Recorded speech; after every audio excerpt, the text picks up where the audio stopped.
தொல்காப்பியம் கேட்கும் அனைத்து தமிழ் உள்ளங்களுக்கும் என் வணக்கம்.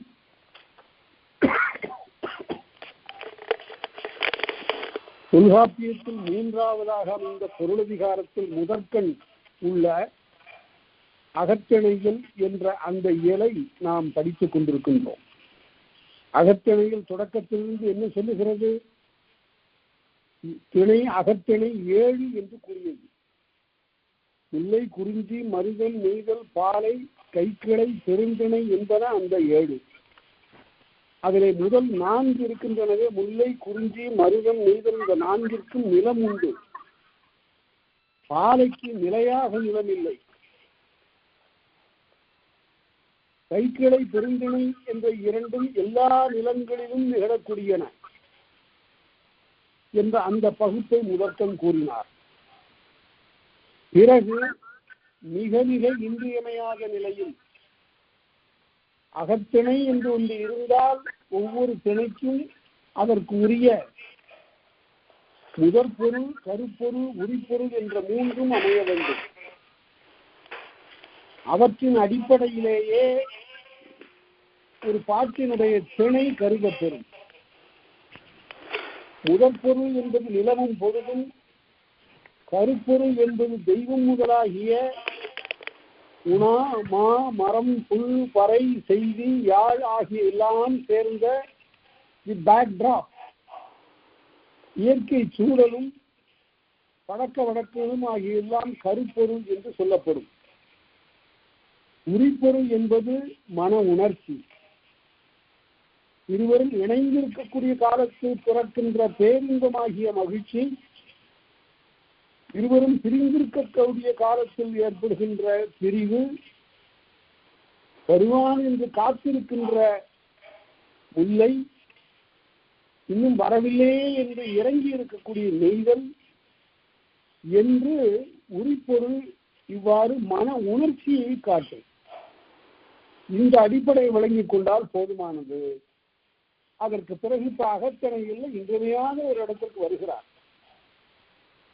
பிரிவு பற்றி சொல்லிக் கொண்டிருக்கிறார். பிரிவு எத்தனை வகைப்படும் என்று யாராவது கேட்டால் நீங்கள் தெளிவாக சொல்ல வேண்டும். பிரிவு என்பது 6 வகைப்படும். ஓதல், பகையே, சூது, இவை பிரிவே என்று முதல்ல 3 சொல்லியிருக்கிறார். ஓதல் பிரிவு, பகை பிரிவு, தூது பிரிவு என்று இந்த 3ம் முதற்கண் கூறி அதற்கு பிறகு தெய்வத்தை பூஜை செய்வதற்காக, வழிபாடு நிகழ்த்துவதற்காக வேறு நாடு சென்று, வேறு புலம் சென்று பிரியக்கூடிய பிரிவு, அதுவும் ஒரு பிரிவு. அடுத்தது காவற் கடமை கொண்டு பகைமேற் செல்லக்கூடிய ஒரு பிரிவு காவற் பிரிவு என்று சொல்லப்படும். கடைசியாக பொருள் தேடுதல் காரணமாக பெறுகின்ற பிரிவு பொருட்பிரிவு என்று சொல்லப்படும். 6 வகை பிரிவுகளை சொன்னவர் ஏன் பரத்தை பிரிவை இங்கு சொல்லவில்லை என்ற ஒரு வினா. பரத்தை பிரிவு என்பது பரத்தையின் பிரிவு என்பது ஒன்று உண்டு. ஏன் அதனை இங்கு சொல்லவில்லை என்றால், இந்த இடத்தில் தான் ஒரு தெளிவு எல்லாருக்கும் வர வேண்டும். இந்த சங்க அக இலக்கியத்தை படிக்கக்கூடியவர்கள் எல்லாரும் செய்யக்கூடிய தவறு ஒன்று உண்டு. என்னவென்றால், அந்த காலத்து தலைமக்கள் எல்லாருக்கும் ஏதோ பரத்தை என்ற வேண்டா உறவு ஒன்று இருந்ததாக கற்பனை செய்து கொள்வது, அதை பெரிதாக்கி வேடிக்கையாக பேசுவது ஆகியவையெல்லாம் இன்றைய வழக்கமாகிவிட்டன. பரத்தை என்ற சொல்லுக்குரிய பொருள் கூட தவறாக சொல்லப்படுகிறது. பரத்தை என்றால் என்ன? பலரோடு பழகுகிறவள் என்று பொருள் இல்லை. பரத்தையும் ஒரு நெறிப்பட்ட வாழ்க்கை உடையவள் தான். பிறகு எப்படி அவள் பரத்தை என்று சொல்லப்பட்டாள் என்றால்,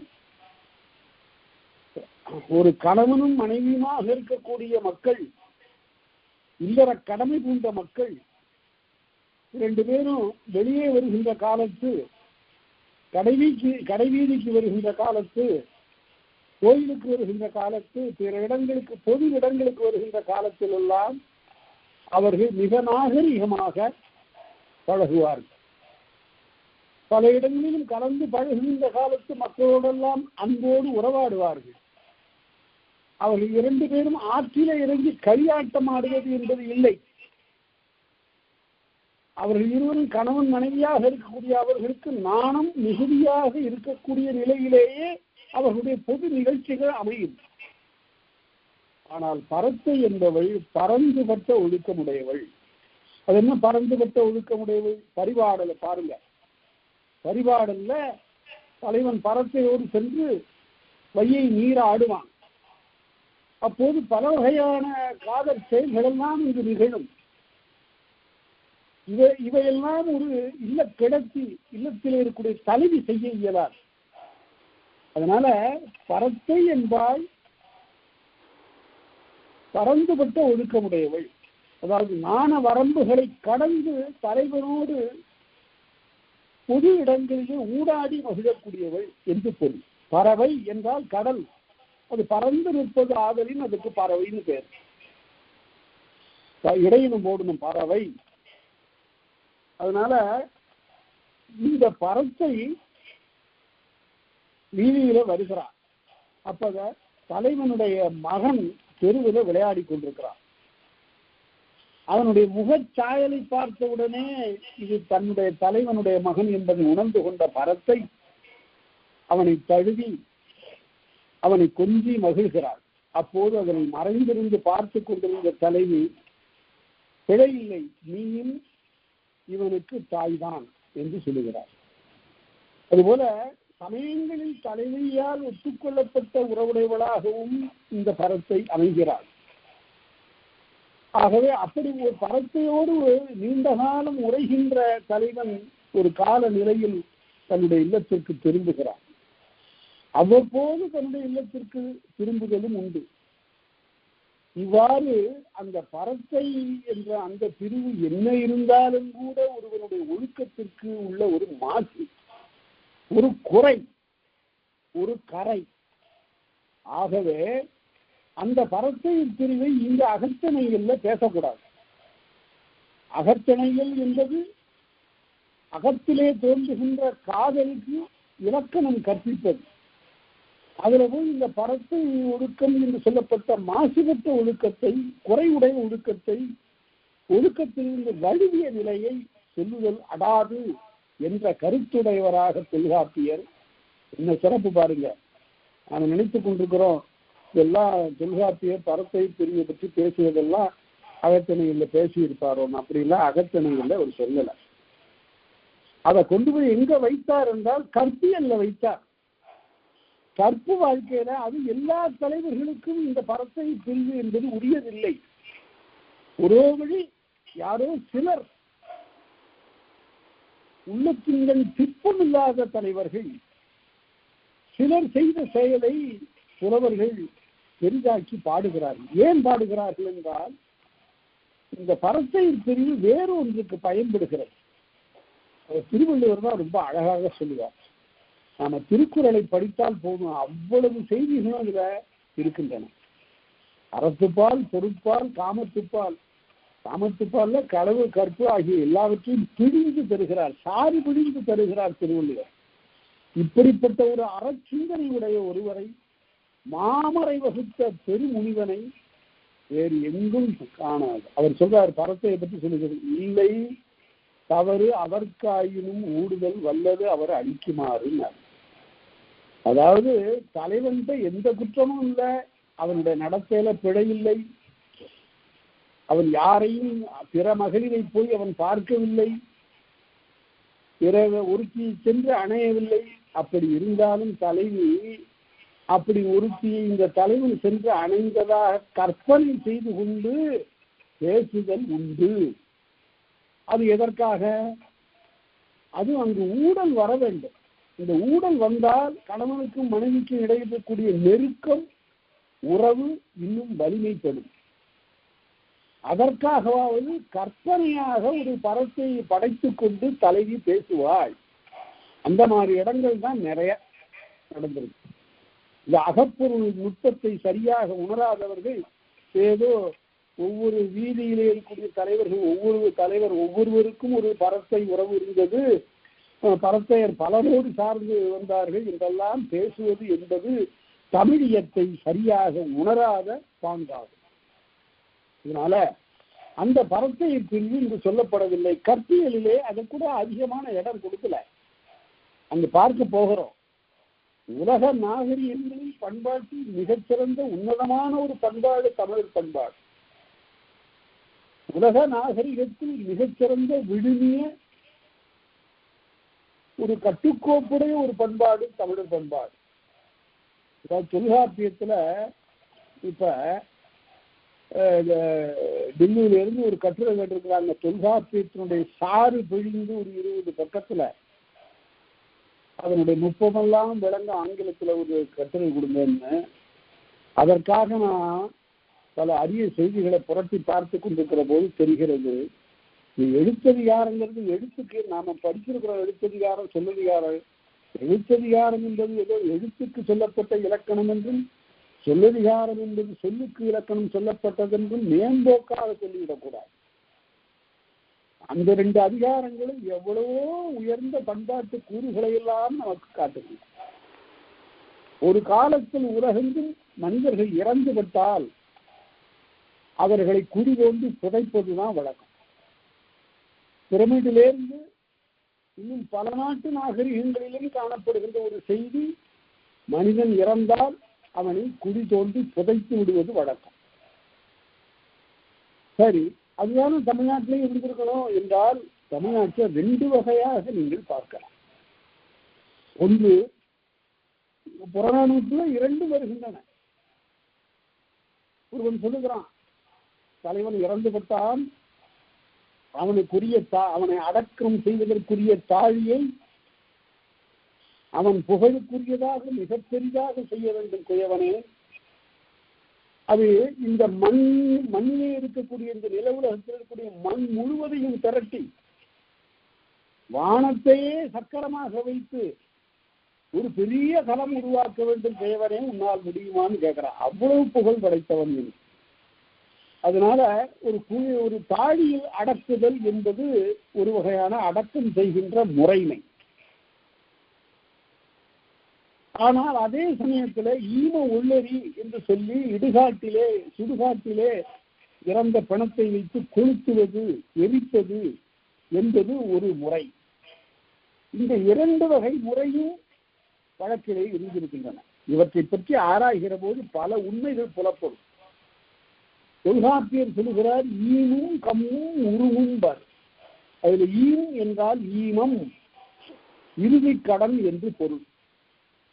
அதனால அந்த காலத்துல எரிக்கக்கூடிய வழக்கம் இருந்திருக்கிறது, புதைக்கக்கூடிய வழக்கம் இருந்திருக்கிறது. என்றால் எல்லா மக்களையும் பெரிய தாழிகளை வைத்து புதைப்பதில்லை.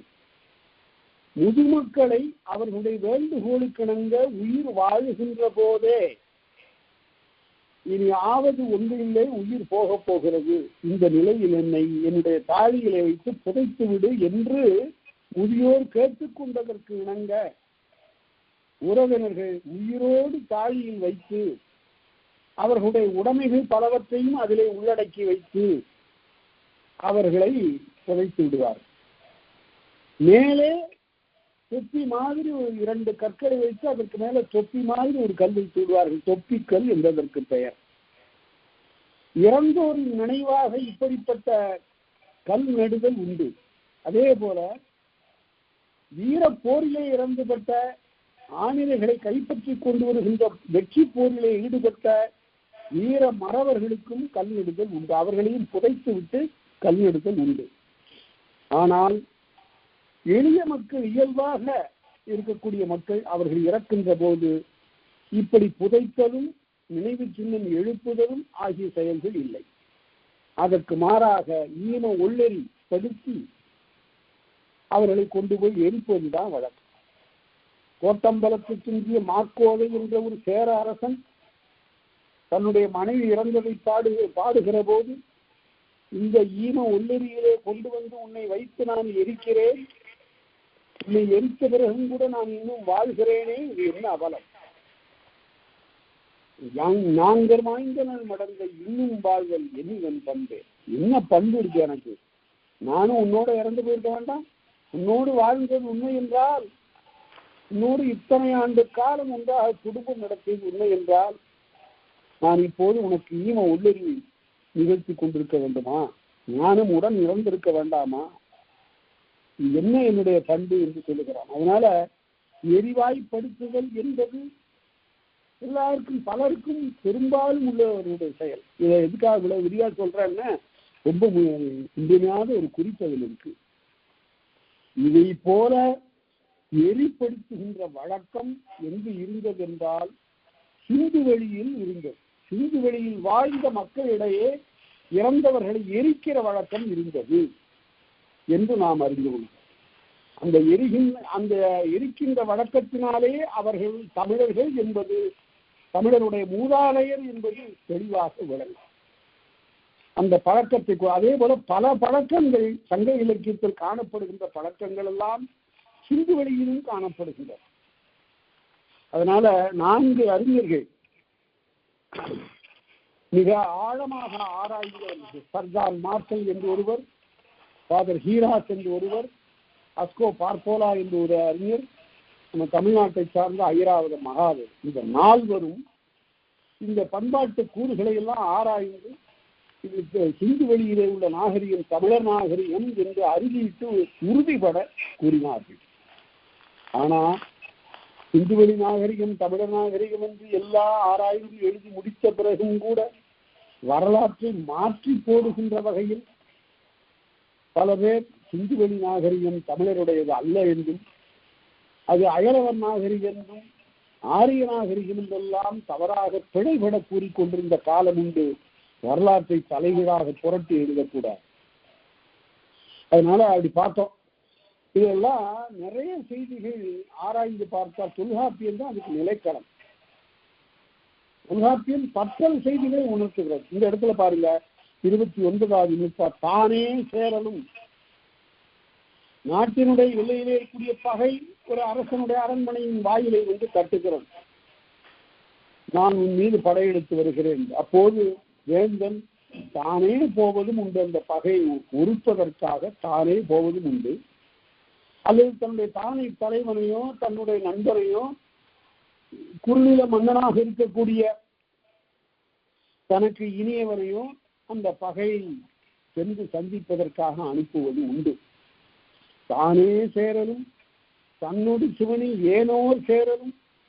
சிவனி என்றால் பொருந்தி, பொருந்திய. தன்னோடு சிவனி ஏனோர் சேரலும் வேந்தன் நேற்று. மற்றவர்களை அனுப்புவதும் வேந்தனுடைய கடமையாகும் என்று. அவனே போகணும்னு தேவை. கங்கை கொண்டான் கடாரம் கொண்டான் என்றெல்லாம் ராஜராஜனை பற்றி சொல்லுகின்ற செய்திகளில் எல்லாம் போருக்கு அவன் போகவில்லை. அவனுடைய மகன் மதுராந்தகன் என்ற ராஜேந்திரன் தான் அந்த போருக்கெல்லாம் சென்றான்.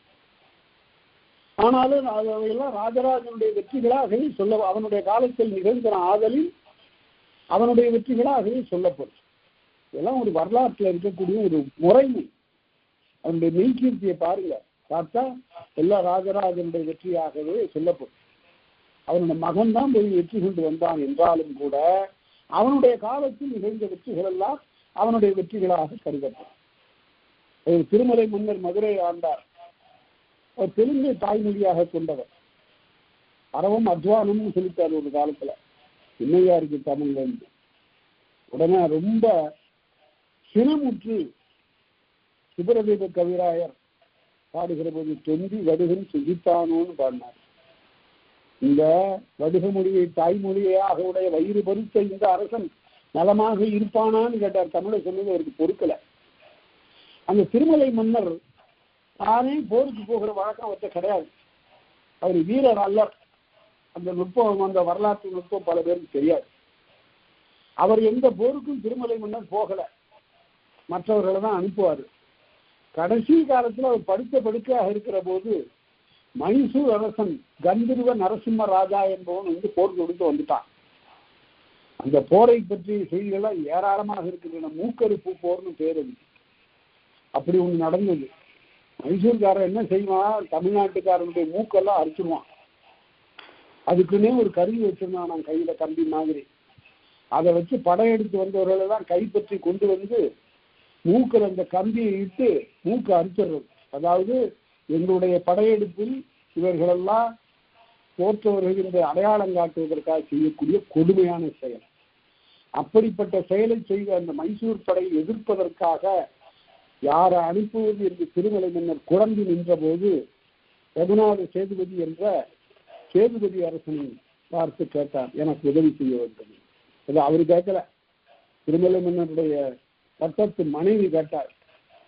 மன்னர் உடல் நலம் இல்லாமல் இருக்கிறார், பகைவன் படையெடுத்து வருகிறார், சேதுபதி அரசரே நீங்கள் தான் உதவி செய்ய வேண்டும் என்ற உடனே நான் காப்பாற்றுகிறேன் என்று சொல்லி 25,000 படை வீரர்களோடு கந்தர்வ நரசிம்மராஜாவினுடைய பெரும்படை சந்திப்பதற்காக களத்திற்கு போனார் ரகுநாத சேதுபதி. அப்ப திருமலை மன்னனுடைய 35,000 வீரர்கள் ஆக மொத்தம் 60,000 வீரர்கள் இந்த போர்க்களத்துல வந்து நின்றார்கள். கந்தர்வ நரசிம்மராஜாவினுடைய படை 40,000 படை வீரர்களோடு அவர் வந்து நின்றார். போர் கடுமையாக இருந்தது. போரிலே அப்போதெல்லாம் இந்த நாயக்க மன்னர்களுடைய போர்ல எல்லாம் பார்த்தீங்கன்னா காட்சி கொடுக்குறவன் ஒருத்தன் வந்துருவான். அவன் என்ன செய்தான், திருமலை மன்னர்களுடைய பக்கத்திலே இருந்து கொண்டு நரசிம்மராஜாவுக்கு உதவி செய்தான். அதையெல்லாம் முறியடித்து வெற்றி காட்டி அந்த போர்க்களத்துல மொத்தம் 20,000 வீரர்கள் இறந்துவிட்டார். அந்த போர்க்களத்தில் மாபெரும் வெற்றியை ஈட்டி மானங்காத்து தன்மையினாலே ரகுநாத சேதுபதிக்கு திருமலை சேதுபதி என்று பட்டம் கொடுத்தார் திருமலை மன்னர். ராணி சொல் காத்தா என்றும் பட்டம் கொடுத்தார். இந்த ரகுநாத சேதுபதியை நான் இதுக்காக எல்லாம் மதிக்கிறது இல்லை. இந்த ரகுநாத சேதுபதி எவ்வளவு பெரிய போர்கள்லாம் நிகழ்ச்சி இருக்கலாம், பெரு வெற்றி பெற்று இருந்திருக்கலாம், நாயக்க மன்னர்களுடைய அரசை வலிமைப்படுத்தி காத்திருக்கலாம். ஆனால் அந்த ரகுநாத சேதுபதி மிகப்பெரிய புலவன். தானே செய்யக்கூடிய திறம்படைத்த அந்த புலவனுடைய அவையில் நாள்தோறும் அரிய சுவையான தமிழ் நிகழ்ச்சிகள் நிகழ்ந்தார். இதெல்லாம் எழுதுனா ஒரு 500 பக்கம் எழுதலாம், அந்த அளவுக்கு செய்திகள் இருக்கின்றன. அந்த ரகுநாத சேதுபதியினுடைய அரசவையில அமிர்த கவிராயர் என்று ஒரு கவிராயர் இருந்தார்.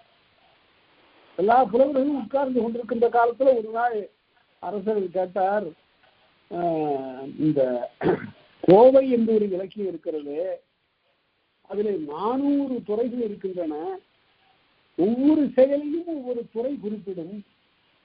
ஒரு தலை கவிழ்ந்தால் நாணத்தோடு தலை கவிழ்ந்தால் என்றால் அதை பற்றி ஒரு பாட்டு, அதற்கு பிறகு கடைக்கண்ணால் தலைவனை நோக்கினாள் என்றால் அதற்கு ஒரு பாட்டு.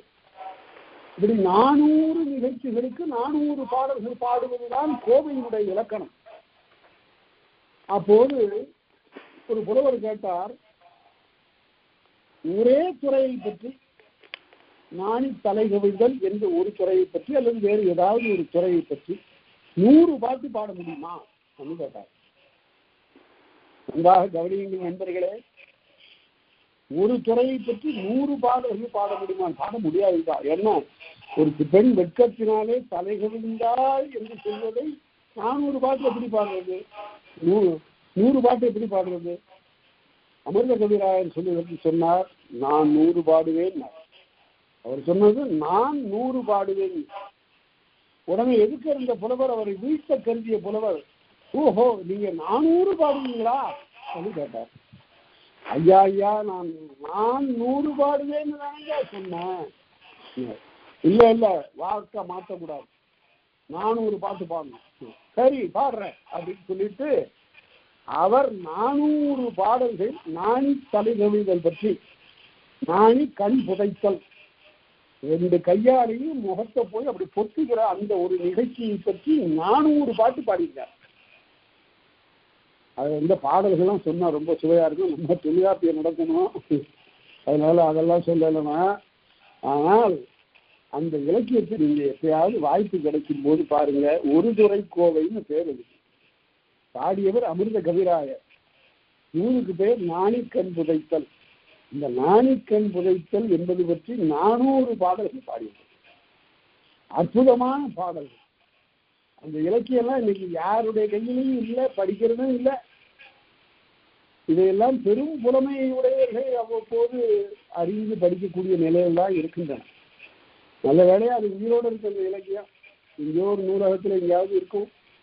நானெல்லாம் அதை படித்திருக்கிறேன், வைத்திருக்கிறேன். அந்த மாதிரி இலக்கியத்தை பாடம் சொன்னவர்கள்லாம் உண்டு. மகாத்மானி மீனாட்சிசுந்தரம் பிள்ளை அவர்கள் ஐயர் அவர்களுக்கு பற்பல இலக்கியங்களை பாடம் சொன்னார். பாடம் சொன்னது மட்டுமல்ல, அதே போல அமைப்புடைய இலக்கியங்களை வாயாலேயே அவரே இயற்றி விடுவார். மகாத்மானிக்கு நிகரான ஒரு வித்வானி அந்த காலத்துல பார்ப்பது அறிவு. அதனால சரி, அது இருக்கட்டும். இப்ப தானே சேரலும் தன்னோடு சிவனியை ஏனோர் சேரலும், இந்த ஏனோருங்கிறதெல்லாம் நான் எடுத்துக்காட்டுக்காக சொன்னேன். திருமலை சேதுபதி என்று சொல்லப்பட்ட ரகுநாத சேதுபதியை அந்த வரலாறு சரியா முழுமையா எழுதப்பட்டது. சேதுபதிகளுடைய வரலாற்றை முழுமையா எழுதலை. யாரும் எழுத சொல்லி என்ன கேட்டாங்க, எனக்கு காலம் இல்லை, நேரம் இல்லை, நான் என்ன செய்வேன். அதனால ரகுநாத சேதுபதி தமிழறிந்த ஒரு மாமன்னன், ஒரு குறுநில மன்னன். அவனுடைய வரலாற்றுல இந்த அமிர்த கவிராயர் இடம்பெறுகிறார். அந்த சேதுபதி தான் சென்று திருமலை மன்னரை காப்பாற்றினான். அதனால மன்னரே போருக்கு போகணும்னு தேவையில்லை. பிற குறுநில மன்னர்களும் போல சங்க இலக்கியத்தில் அப்படிப்பட்ட நிகழ்ச்சி அகநானூற்றில் சொல்லப்படுகிறார். தொலைவிடத்து இருக்கிறான் என்றும் கருதாமல் பழையங்காலத்தில் நிகழ்ந்த அந்த நிகழ்ச்சி சொல்லப்படுகிறது. அதனால அதெல்லாம் பார்க்கலாம். நட்பு கொண்டோர்கள்னு எழுதுவார் நச்சினார்கினி. இந்த நச்சினார்கினியை எண்ணி நான் பெருமிதம் அடைவதும் உண்டு, சினம் அடைவதும் உண்டு. அவனை போல ஒரு பெரும் புலமையுடைய ஒரு வித்தகன், மதயான மாதிரி. அதே சமயத்துல தமிழர் பண்பாட்டுக்கு நேர் மாறா கொடுமையான வகையில் உரை எழுதிய அந்த சிறுமையும் அவருக்கு உண்டு. ஆளவாய் கடவுளே நச்சினார்கினியாக வந்து பிறந்திருப்பதாக சாமியார் கருதி பாட்டை எழுதுகிறார்.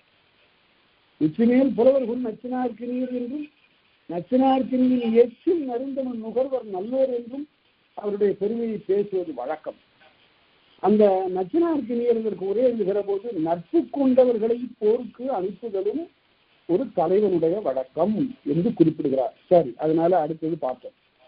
அடுத்தது மேவிய சிறப்பின் ஏனோர் படிமைய முல்லை முதலால் சொல்லிய முறையில் கிடைத்தது கிடையாதாகல் வேண்டியும் இழைத்த உண்பொருள் முடியவும் தெரியவே.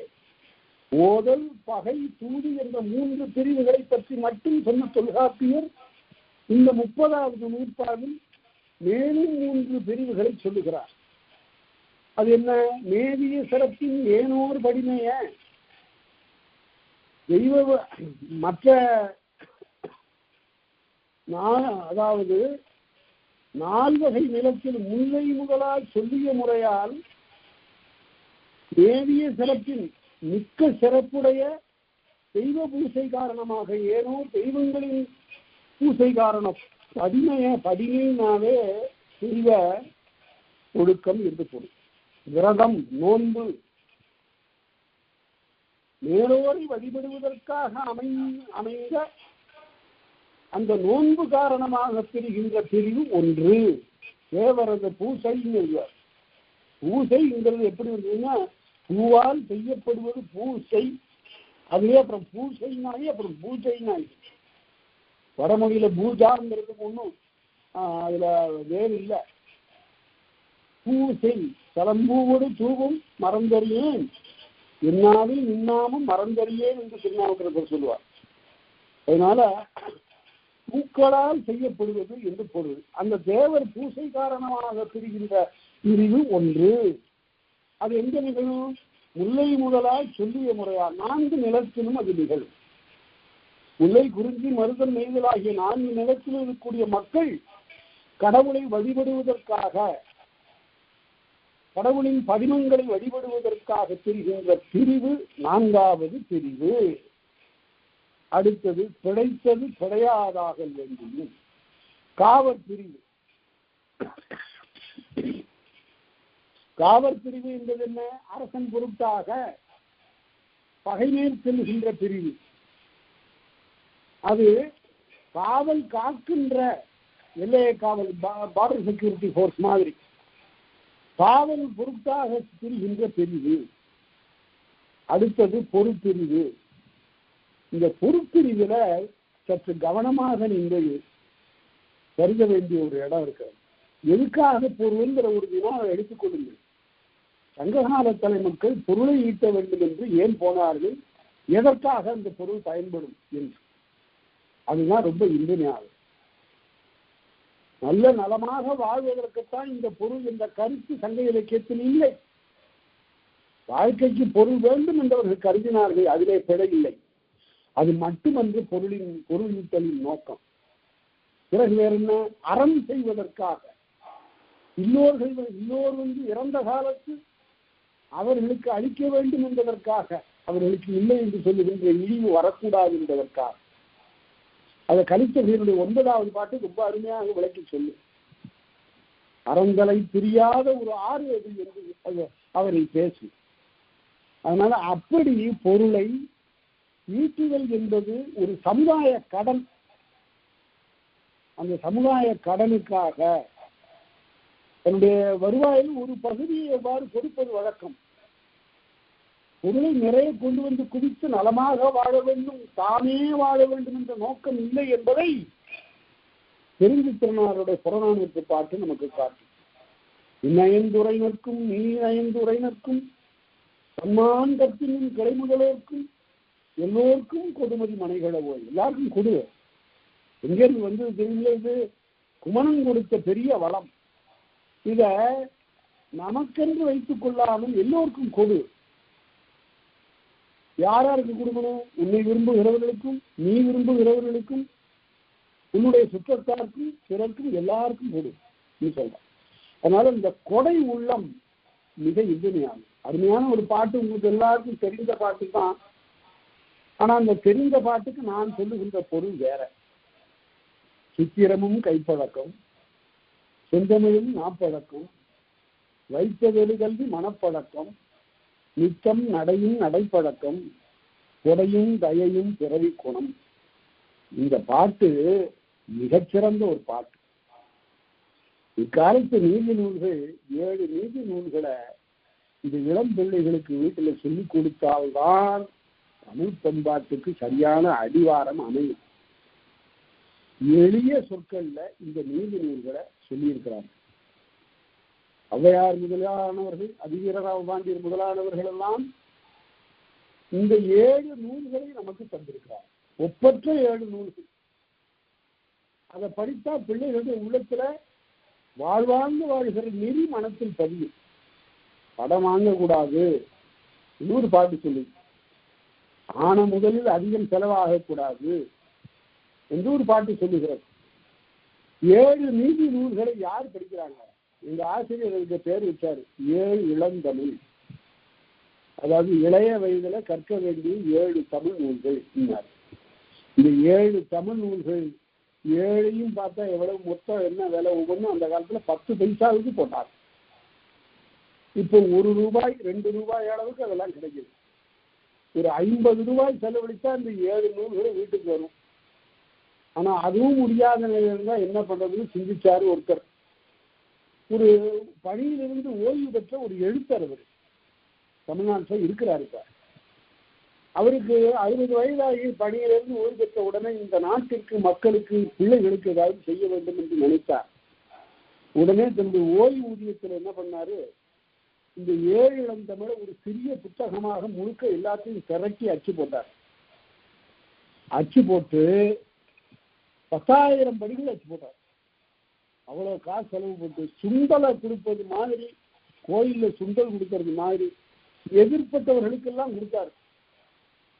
திருமண வீடுகள்ல போய் அன்பளிப்பா கொடுத்தாரு. ஏழைங்க அவரு, எளியவர். அவர் இந்த 7 இளந்தமிழை இப்படி பரப்பினார். அந்த புத்தகத்தை நான் கூட வாங்கி வச்சிருக்கிறேன். அதை மறு அச்சு போடணும். நம்ம அவரே போட்டு கொடுத்துட்டு இருக்கிறதா? அந்த 7 இளந்தமிழ் மிக அருமையான ஒரு நூல். அதனால பொறுப்பிரியை பற்றியெல்லாம் அந்த நூல்லாம் பேசுகிறது. இந்த காலத்திற்கு அறத்தை தான் பிள்ளைகளுக்கு சொல்லிக் கொடுக்கணும். ஒரு காலத்துல மாரல் சயின்ஸ்னு ஒரு கிளாஸ் இருக்கிறது, இப்ப கிடையாது. எதுக்காக அதெல்லாம் சொல்லிக் கொடுக்கறதுன்னு விட்டுட்டாங்க. நீதி போதனை வகுப்பு என்று ஒரு காலத்துல இருந்தது, அது இப்ப இல்லை. அதெல்லாம் பாடத்திட்டத்துல அவற்றையெல்லாம் கொண்டு வர வேண்டும். திருக்குறள்ல பாடமாக வைக்கக்கூடிய ஒரு வழக்கம் ஏதோ இருந்து கொண்டிருக்கிறது. 4 அதிகாரம் உயர்ந்த உயர்நிலைப்பள்ளி வகுப்புகளுக்கு 4 அதிகாரம் பாடம் வைக்கிறாங்க. சரி இருக்கட்டும். அதனால பொறுப்பிரிவு, காவற்பிரிவு, தேவர் பூசை பிரிவு, பொறுப்பிரிவு என்று அந்த 3ம் சேர்க்க 6 வகையாக பிரிவு அமையும் என்று பார்த்தோம். இந்த இடத்துல உங்களுக்கு இயல்பாக நினைவுக்கு வர வேண்டும்.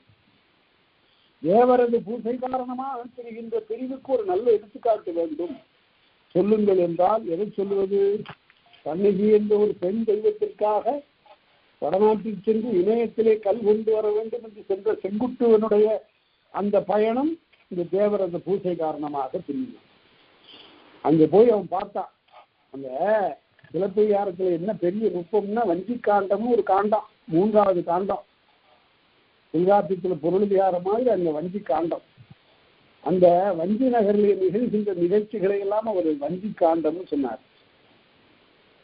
அதாவது புகார் காண்டத்துல 10 காவிகள், அப்புறம் மதுரை காண்டத்துல 13 காவிகள், அப்புறம் வஞ்சி காண்டத்துல 7 காவிகள்.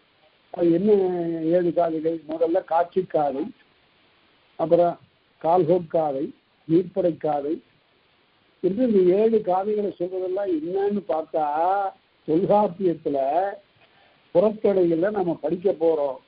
காட்சி, கால்கோல், நீர்ப்படை, நடுவில், சீர்த்தகு சிறப்பில், பெரும்படை வாழ்த்தல் என்று 3 மரபில் கல்லோடு போனத.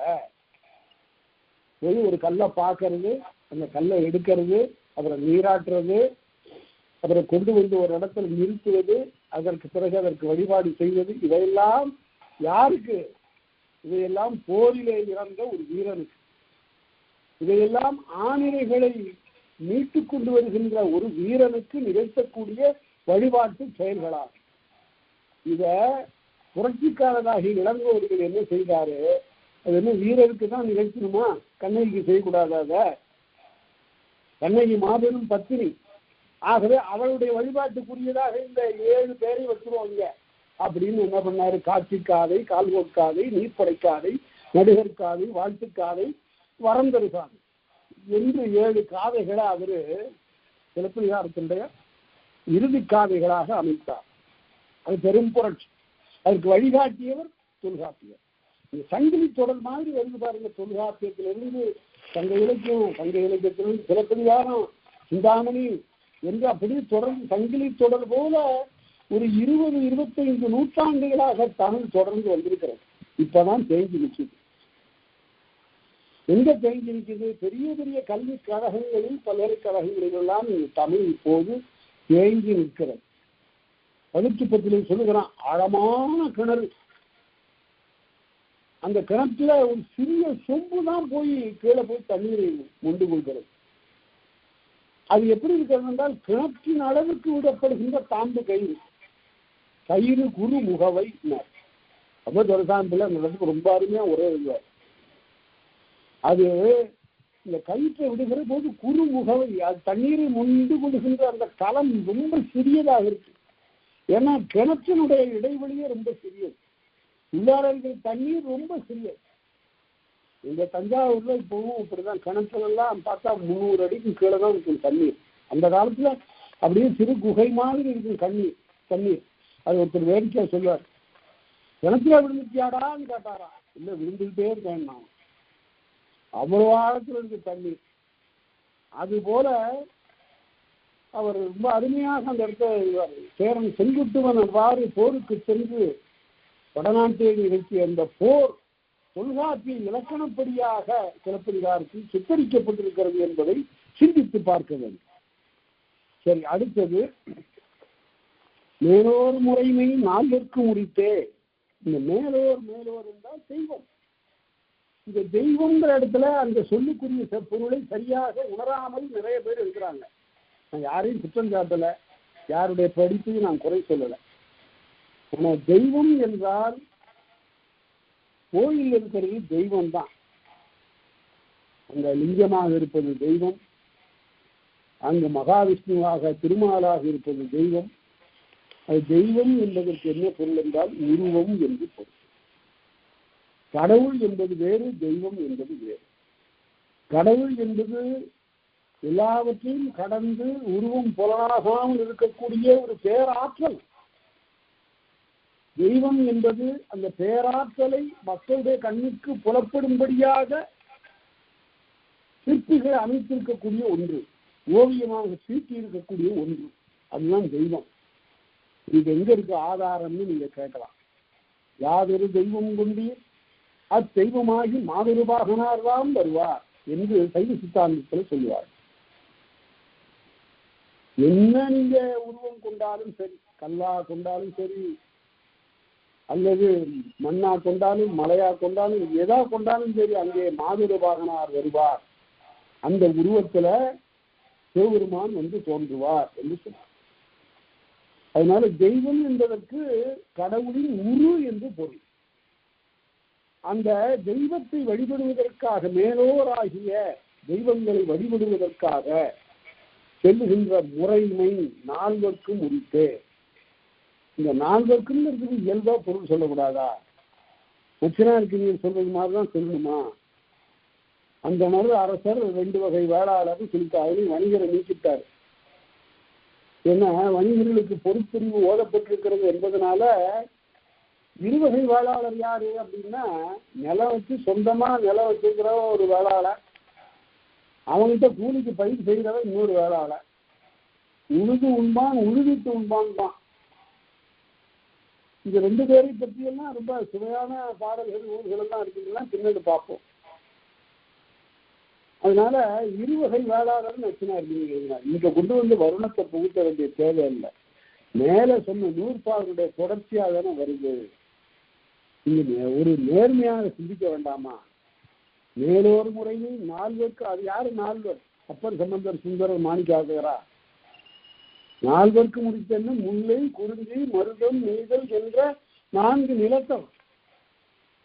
4 நிலத்தில் இருக்கிறவர்களும் இவ்வாறு பூசை காரணமாக செல்லலாம், அயற்புலம் சென்று அவர்களை வழிபட்டு வரலாம் என்று சொன்னார். மேலோர் முறைமை 4 முடித்தேன்.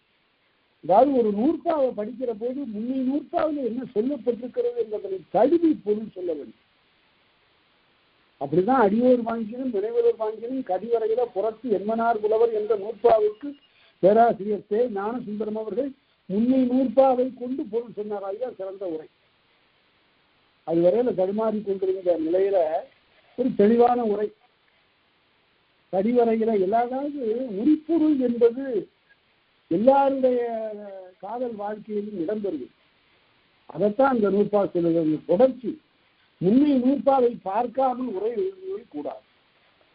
அதை பார்த்தோம். அடுத்தபடி மன்னர் பாங்கின் பின்னோராகுவ. மன்னருக்குரிய இந்த இடத்தையும் பாருங்க, மன்னருக்குரிய காவல் பிரிவு அவன் ஏவ வணிகர் வேளாளர்களுக்குரியதுன்னு இளம்பூர்ணர் எழுதினாரு, வேளாளர்களுக்குரியதுன்னு நச்சனாருக்கு நீர் எழுதினார். இயல்பாக சிந்தித்து பாருங்க. மன்னர் வாங்கின் பின்னோராகுவ. மன்னர்களுக்கு பின்னோர் யாரு? மன்னர்களுக்கு பின்னால் இருக்கக்கூடிய தானை தலைவர்கள், அமைச்சர்கள், பிறர் ஆகிய இவர்களெல்லாம் அவ்வாறு இந்த வழிபாட்டிற்காக செல்லலாம் என்று கூறியது. அதனால இயல்பாக பொருள் சொல். உயர்ந்தோர்க்குரிய ஓட்டினான.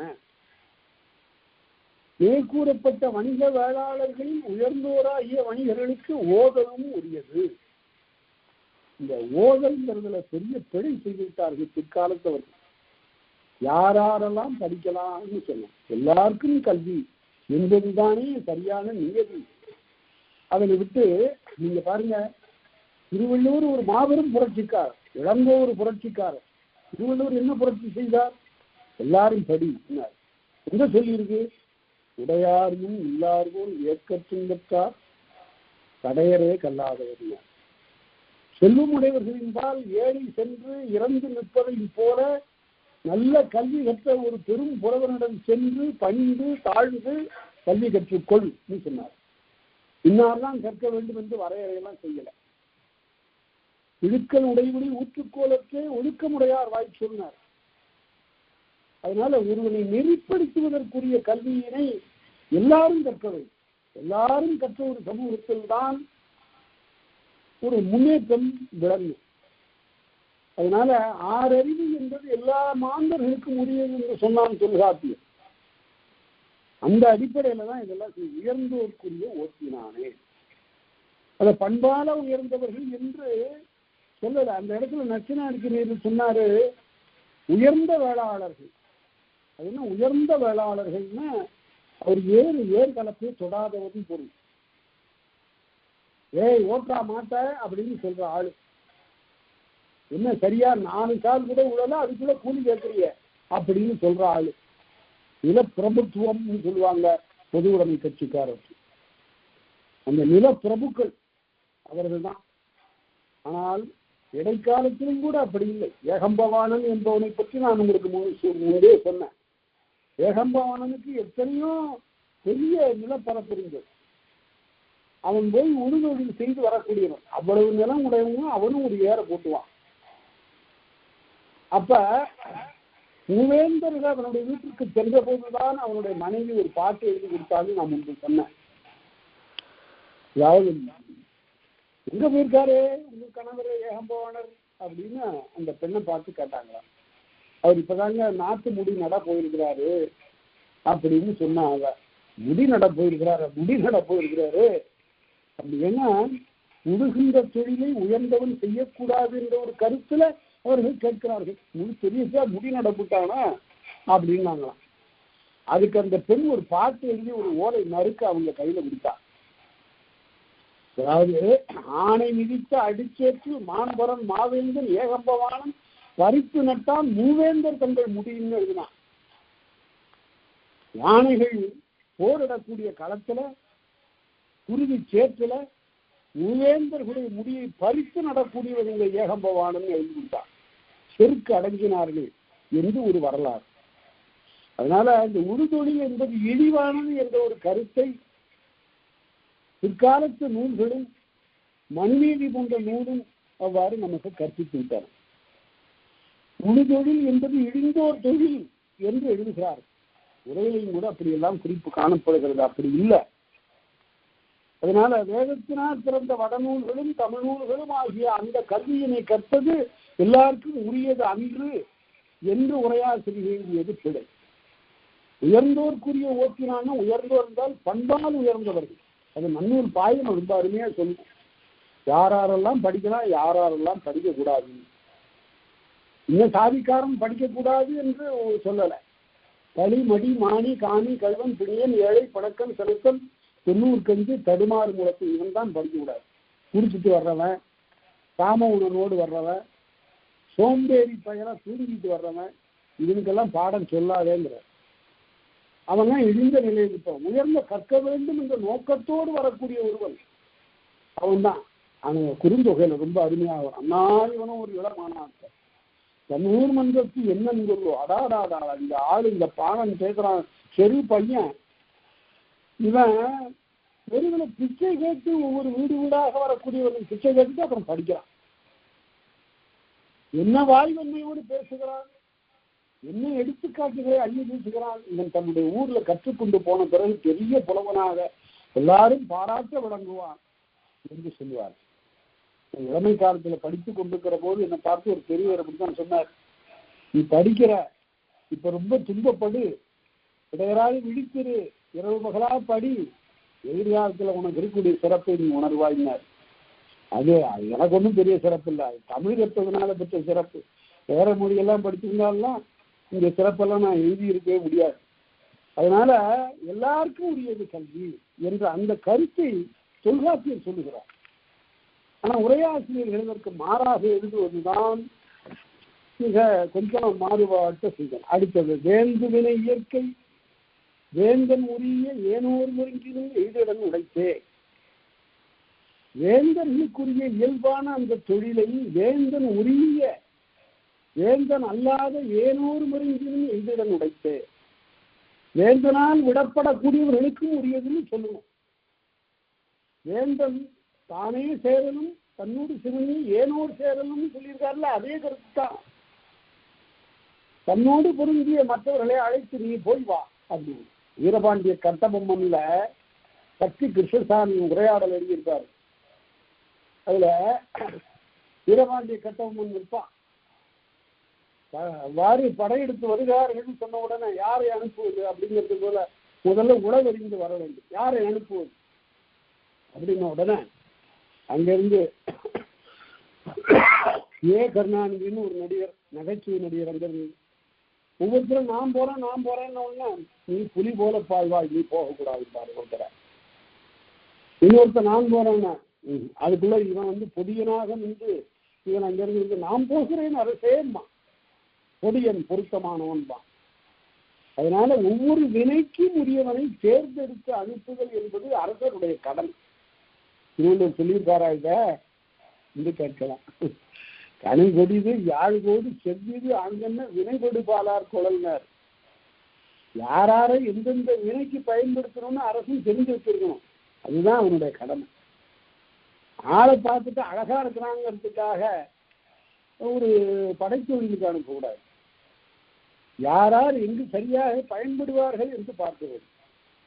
அதைத்தான் சொல்லுகிறார். இவரு வணிகர் வேளாளரை அனுப்பலாம்ங்கிறாரு இளம்பூரணர். அதே போல குறுநில மன்னர்களையும் இருக்கிறாரு நச்சனார் கவி. அது பொருத்தம்தான். தனக்கு கீழ் இருக்கக்கூடிய குறுநில மன்னர்களை இந்த பகை பொருட்டாக வேந்தன் அனுப்பலாம் என்பது நச்சினார்கரியர் இந்த இடத்துல நல்ல உரை. அதை பார்க்கலாம். அந்த வருண முறைங்கிறது தொடக்க காலத்துல தொழில் சார்ந்ததாக இருந்தது. அப்ப அதுல குற்றம் இல்லை. அப்புறம் இந்த வருணம்னாவே வண்ணம், அதாவது நிறம், தோல் நிறம், தோலினுடைய நிறத்தை கொண்டு அமைந்த பிரிவு உலகெங்கிலும் அழைத்திருக்கிறது.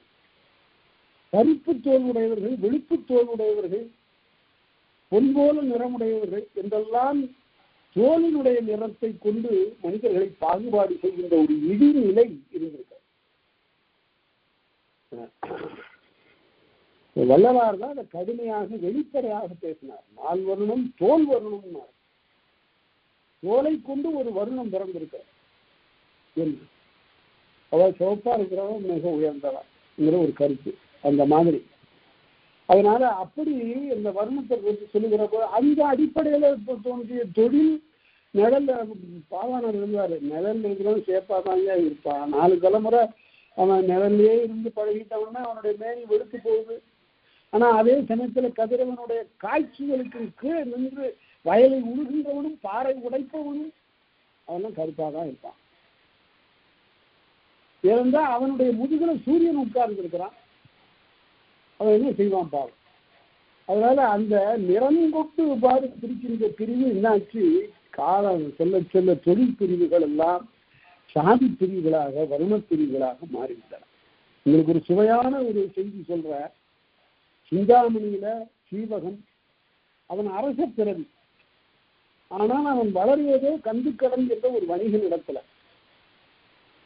இடுகாட்டுல பெற்று போட்டா விசையை அங்க வந்த தன்னுடைய மகனை அடக்கம் செய்வதற்காக வந்த கந்துக்கடன் என்ற வணிகன் ஆகா ஒரு பிள்ளை இருக்குன்னு சொல்லி எடுத்துட்டு போய் வளர்க்குறான். இவன் வளர்ப்பு பிள்ளை. அப்போ கந்துக்கடனுக்கு வேற பிள்ளை இருக்கிறான் இன்னொருத்தன் பதுமுகன்னு பேரு. இவரெல்லாம் பெரு வீரர்களாக இருக்கின்ற காலத்துல கோவிந்தன் என்று ஒருத்தன் தன்னுடைய ஆணிலைகளை பகைவர்கள் திருடிக் கொண்டு போய்விட்டார்கள் என்பதனால மீட்டு தர வேண்டும் என்று சீவகனை கேட்டுக் கொள்கிறான். சீவகன் சென்று பொருது ஆற்றாரை பணியை செய்து ஆணிலைகளை மீட்டுக் கொண்டு வந்து கொடுக்கிறான். அந்த மீட்டுக் கொண்டு வந்து கொடுக்கிற போது அவனுக்கு ஏதாவது பரிசு கொடுக்கணும்னு நினைப்பான். உடனே கோவிந்தன் தன்னுடைய மகன் கோவிந்தையை, கோவிந்தன் யாரு? ஆயர் குலத்து தலைவன். ஆயுதல் என்றால் வெண்ணெய் ஆயுதல், அதனால அவர்களுக்கு ஆயர்னு பேரு. தயிர்ல மோர்ல வெண்ணெய் இருக்கிறதான்னு பார்த்து ஆராய்கிறார்கள், அதனால ஆயர். அந்த ஆயர் குலத்திலேயே தோன்றிய எல்லாம் தொழிற்பிரிவு தான். ஆயர் குலத்திலே தோன்றிய கோவிந்தன் தன்னுடைய மகள் கோவிந்தையை திருமணம் செய்து கொடுக்க வேண்டும் என்று கருதினான்.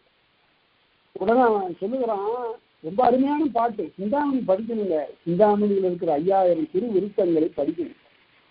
யாரும் சிந்தாமணியை சொல்றதே இல்லை. 5 பெரும் காப்பியங்கள்ல சிலப்பதிகாரம் பாடமா இருக்கிறதுனால படிச்சிடுறாங்க.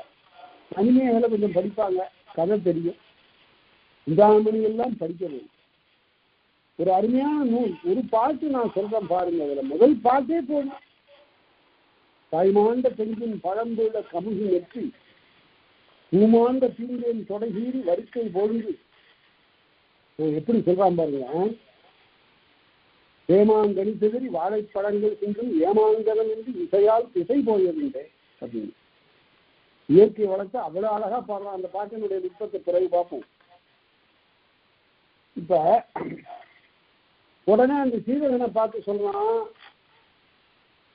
பெருவீரனே உனக்கு என்னுடைய மகளை தர்ற.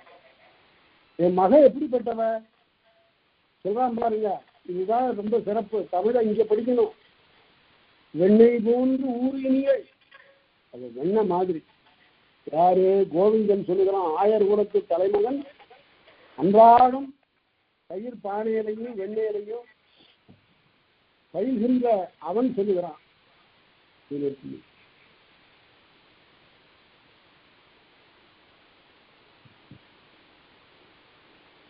வெண்ணெய் போன்று ஊறு இனியல், தொட்டு பார்த்தா வெண்ணெய் மாதிரி இருப்பா.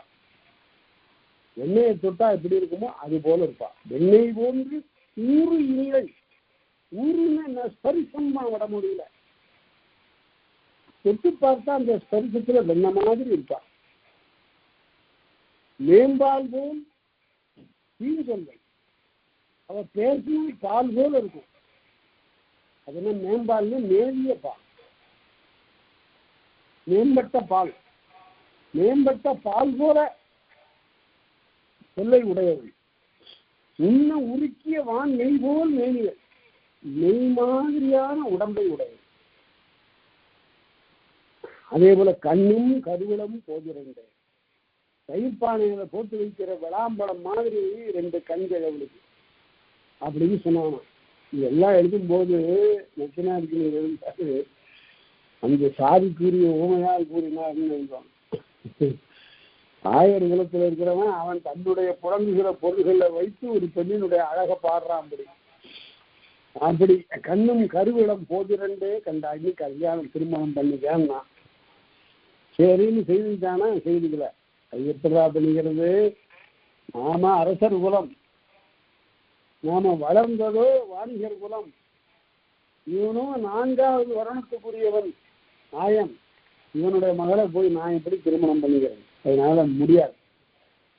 அவன் சொல்லி பார்க்கறான். அப்பவும் அந்த கோவிந்தன், குலம் நினையல் நம்பி குலத்தை நினைக்காத, கொடுங்கையற்கண் வள்ளி நலம் நுகர்ந்தானந்தே நருந்தார் முருகன். முருகன் வள்ளியை திருமணம் பண்ணிக்கல, அதே போல திருமால் நத்தினையை திருமணம் பண்ணிக்கல. அது போல நினைச்சு நீ திருமணம் பண்ணிக்கப்பான்னா அவன் முடியாதுன்னு சொல்லிட்டு தன்னுடைய இளவல், தன்னுடைய தன் வளர்ப்பு தந்தையினுடைய மகன் பதுமுகனுக்கு அவளை திருமணம் செய்து வைக்கிறான். இதற்காக சொல்கிறேன்னா, இந்த வருணாசிரமம் என்பது சிலப்பதிக சிந்தாமணியினுடைய காலம். அந்த 9ஆம் நூற்றாண்டிலே நன்றாக ஆழ வேரூன்றி விட்டது என்பதற்கு இது ஒரு அடையாளம். அதுக்காக சொன்னேன். ஆனா அருமையான செய்யுட்கள், சிலப்பதிக சிந்தாமணியினுடைய செய்யுட்கள் எல்லாம் மிக அருமையான விருத்தம். கம்பனுடைய விருத்தம் உருவானதற்கு காரணமே சிந்தாமணி தான். சரி, அவ்வாறு குறுநில மன்னர்களையும் போருக்கு அனுப்பலாம் என்பது. அடுத்தது, பொருள்வயிர் பிரிதலும் அவர்வையும் உரித்தே. பொருளுக்காக பிரிவதும் மன்னர் பின்னோருக்கு உரியது. மன்னரின் பின்னே இருப்பவர்கள், குறுநில மன்னர்களாக இருப்பவர்கள், சிற்றரசர்களாக இருப்பவர்கள், தானை தலைவர்களாக இருப்பவர்கள், வேளிர்கள் என்று பலரும் இவ்வாறு பொருளுக்காக பிரிதல் உண்டு. பொருட்பிரிவு வணிக வேளாளர்கள் கூறியது எழுதினார்கள் இளம்பூரணர். இந்த இடத்துல பொருளையும் பிரிதலுங்கிறதுக்கு நச்சினார்க்கினியர் எழுதுறாரு, தமக்கு திரையாக பொருள் தரவும் அப்படிங்கிறது சரியான முறை. தப்ப பொருளை வசூல் செய்வதற்காக போறான். அது மன்னனுக்கு பின்னோன் தான் போகணும். கலெக்டர் தானே போக முடியாது. தாசில்தார் அனுப்பலாம், டெப்டி தாசில்தார் அனுப்பலாம், அசிஸ்டன்ட் தாசில்தார் அனுப்பலாம். அது மாதிரி மன்னர்களுக்கு பின்னோரும் போய் சென்று சேர்ந்து இந்த பணிகள்லாம் செய்யலாம். அடுத்தது, உயர்ந்தோர் பொருளையும் ஒழுக்கத்தான. உயர்ந்தோர் பிரிகின்ற பிரிவு ஒழுக்கத்தின் அடிப்படையில் நிகழும். அது அந்தணர் பிரிவு என்று எழுதினார்கள் உரையாசிரியர். தமக்குரிய ஒழுக்கத்தின் அடிப்படையில் பிரிவார்கள். என்ன பொருள் என்றால், கல்விக்காக பிரிவார்கள், சிறந்த ஒழுக்க நடைமுறைகளை பயின்று வருவதற்காக பிரிவார்கள் என்று சொல்ல வேண்டும். அடுத்தது, மிக இன்றியமையாத ஒரு நூற்பா. இந்த நூற்பாவில் இளம்பூரணரும் நச்சினார்க்கினியரும் மிகவும் வேறுபட்டு உரை எழுதுகிறார்கள். இந்த நூற்பாவிற்கு எல்லாரும் இளம்பூணர் கொண்ட பொருளையே கொண்டார்கள், அதையே எழுதுகிறார்கள். இந்த இடத்துல நச்சினார்க்கு உரையும் கொஞ்சம் கருதத்தக்கது என்பதனை யாரும் கருதுவதில்லை. காரணம் என்னவென்றால், தொல்காப்பிய பொருளதிகாரம் படிக்கிறவங்க எல்லாரும் அதுக்கு இளம்பூணர் உரை ஒன்றுதான் இருப்பது போல கருதிவிட்டார். அதற்கு நச்சினார்க்கு உரை இருக்கிறது. அதே போல செய்யுளியல் இருக்கிறது, ஓமையல் இருக்கிறது, மெய்ப்பாட்டியல் இருக்கிறது, செய்யுளியல் இருக்கிறது தான் பேராசிரியருடைய உரை இருக்கிறது. அவர் பேரே என்னன்னு தெரியலீங்க, அவருக்கு பேர் பேராசிரியர். இந்த பேராசிரியர் 2 பேர் இருக்காங்க அந்த காலத்துல. அவங்க எல்லாம் பெரும் புலவர்கள், மாபெரும் புலவர் பேராசிரியர் தான். அவ்வளவு பெரும் புலமை படைத்தவர். காக்கை பாடினியான்னு ஒரு அம்மா, அந்த அம்மாவுக்கு பேர் மாபெரும் புலவர். மாபெரும் இல்ல, மாபெரும் புலவர். பெரிய, ஏனென்றால் ஓரல் கூறுகளுக்கு பிறகு ஒற்று மிகுங்கிறது இலக்கணம், அதனால சரியா எழுதப்பட்டது. அவ்வளவு பெரும் புலமையுடையவர்களா இருந்திருக்கிறார்கள். அவர்கள் இந்த நூற்பாவுக்கு என்ன சொல்லுகிறார்கள் பாருங்க. இந்த நூற்பாவை தவறாக பொருள் கொண்டு விடக்கூடாது என்பதுதான் என்னுடைய உட்கிடக்கை. இதை கொஞ்சம் நன்றாக பகிர்ந்து பாருங்க. முன்னீர் வழக்கம் அகடுவோடில்லை. நான் என்னுடைய ஆய்வேட்டிலும் கூட இந்த நூற்பாவை பற்றி சற்று விரிவாக எழுதியிருக்கிறேன். முன்னீர் வழக்கம் அகடுவோடில்லை. அத அந்த பகுதியை நான் விரிவா எழுதும் போது இந்த 2 உரையும் படித்து அதுக்கு பிறகு இன்னும் வேறு குறிப்புகளை எல்லாம் தேடி பார்த்து நான் எழுதி விளக்கமா எழுதியிருக்கிறேன். யாரும் இந்த நூற்பாவுக்கு ஒரு 6-7 வரைக்கு மேல எழுதுறதில்லை. நான் 2 பக்கம் எழுதிட்டு அந்த ஆசிரியர்கிட்ட கொண்டு போய் காட்டணும்னு சொன்னாரு. இன்னும் கொஞ்சம் எழுதிருக்கலாமப்பான்னாரு. அவ்வளவு நுட்பமாக பார்க்கக்கூடிய பார்வைக்கு உரியது இந்த நூற்பா. முன்னீர் வழக்கம் அகடுவோடில்லை. முன்னீர்னா கடல். கடலை முன்னீர் என்று சொல்லுவது அந்த காலத்து மரபு. கடலுக்கு ஏன் அந்த பேரு? ஒருத்தர் சொன்னாரு, ஆற்று நீர், ஊற்று நீர், வேற்று நீர் ஆகிய 3ம் இருப்பதனால கடல். இன்னொருத்தர் சொன்னாரு, ஆக்கல், அடித்தல், காத்தல் ஆகிய 3 தொழில்களையும் செய்வதனால 3 நீர்னார். இந்த கருத்து நீண்ட காலமாக தமிழில் நிலவி வந்தது. தமிழ்காதல் என்ற ஆய்வத்தை என்னுடைய ஆசிரியர் எழுதுகின்ற போதுதான் இந்த கருத்தை மாற்றினார். 3 நீர் என்பது இட் இஸ் எ ஜியோகிராபிக்கல் டெனோடேஷன். அது நில அடிப்படையில் சொல்லப்படுவது. 3 பக்கம் கடலால் சூழ்ந்த நிலம், 3 பக்கம் சூழ்ந்த கடல் என்று பொருள் முன்னீர் என்பவர். அதுதான் சிறந்த பொருள். முன்னீர் வழக்கம் அகடுவோடில்லை. மனைவியோட சேர்ந்து ஒரு கணவன் கடல் கடந்து போகின்ற வழக்கம் இல்லை. இது இளம்பூர்ணனுடைய உரை. அந்த காலத்துல வெளிநாடுகளுக்கெல்லாம் தலைவன் போவா. சீன நாட்டிற்கு போயிருக்கிறான், கிரேக்க நாட்டிற்கு போயிருக்கிறான். பண்டங்களை ஏற்றி கொண்டு போய் களம் நிறைய கொண்டு போய் அங்கே கொட்டி இருக்கிறான். அங்கிருந்து நிறைய பொருள் வருவாய் பெற்று வந்திருக்கிறான். கொற்கையிலே குளித்த முத்தை கொண்டு போயிருக்கிறான். இதெல்லாம் நிறைய செய்திகள் சொல்லப்படுகின்றன. அப்படியெல்லாம் போன தலைவன் தன்னுடைய மனைவியை அழைத்துக் கொண்டு போவது இல்லை. இதுதான் இளம்பூர்ணம் சொல்லுகின்ற பொருள். அதே போல நம்முடைய தமிழன் தாழ்ந்து போனதற்கும் தமிழின் புகழ் மங்கியதற்கும் என்ன காரணம் என்று என்னென்னவோ காரணம் சொன்னாங்க. நான் என்னுடைய ஆய்வேட்டில் சொல்லியிருக்கிற ஒரு காரணத்தை நான் சொல்லுகிறேன். இது பலராலும் ஏற்கப்பட்ட இந்த கருத்து என்னவென்றால், தமிழனிடம் ஒரு பெரிய பெருந்தன்மை இருந்தது. அந்த பெருந்தன்மை தான் அவனுக்கு பகையாக போயிடுச்சு. என்ன செய்வான்னு கேட்டா, அயல்நாடுகளுக்கெல்லாம் போவான், படையெடுத்து வெற்றி கொள்வான். கங்கை கொண்டான், கடாரம் கொண்டான், எல்லாம் செய்வான். கங்கையில போக முடியாத பெரு வெள்ளம் வருகிற போது யானைகளை வரிசையா நிறுத்தி அது மேல ஏறி யானையை பாலமாக நிறுத்தி அப்பால போய் வென்றான் என்பது ராஜேந்திரனுடைய வீர வரலாறு. சரி, வென்றான்ல, என்ன பண்ணான்? எப்பொழுதுமே காலையில வெற்றி பெறுவான். அந்த அரசன் காலில் விழுவானால் மாலையில அவன்கிட்ட அந்த நாட்டை கொடுத்துட்டு திரும்பி வந்துடுவான். ஆனால் ஒரு ஐரோப்பியன், ஒரு ஆங்கிலேயன் அப்படி செய்ய மாட்டான். தான் வென்ற நாடுகள்ல தன்னுடைய கொடியும் படையும் நிறுவி ஒரு 200-250 ஆண்டுகள் இருந்துட்டு தான் போவான். அதனால என்ன ஆகும், அவனுடைய மொழி இங்க நல்லா வேரூன்றிடும், அவனுடைய பண்பாடு இங்க இருந்து வந்துடும். எல்லாரும் பேண்ட் போட்டுக்குவாங்க, கோட்டு போட்டுக்குவாங்க, மாற்ற முடியாது.